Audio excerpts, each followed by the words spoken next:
హైదరాబాద్లో చిలుకూరి బాలాజీ టెంపుల్ ప్రధాన అర్చకుడిని 22 దుండగులు అక్కడికి వెళ్ళి మరి కొట్టారట.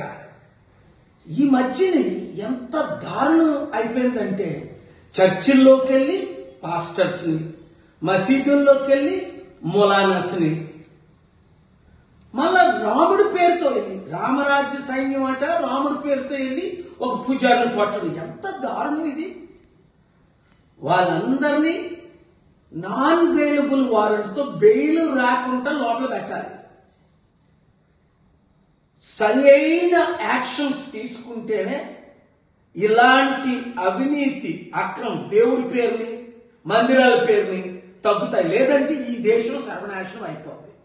కనుక తెలంగాణ ముఖ్యమంత్రి హోమ్ మినిస్టర్ అయిన రేవంత్ రెడ్డి ఇమీడియట్ గా పోలీస్ డిపార్ట్మెంట్ డీజీపీ కమిషనర్ ద్వారా తగిన చర్యలు తక్షణమే తీసుకోవాలి.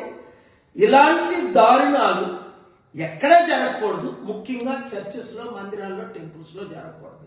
జరిగిన వారికి సరి అయిన శిక్ష విధిస్తే ఇలాంటి అరికడతాం. లేదా ఒకరినొకరు చంపుకు చేస్తారు, ఇంక శాంతి లేకుండా అయిపోద్ది, నెమ్మది లేకుండా అయిపోద్ది. Thank you very much. ఈ వీడియో అందరికీ షేర్ చేయండి.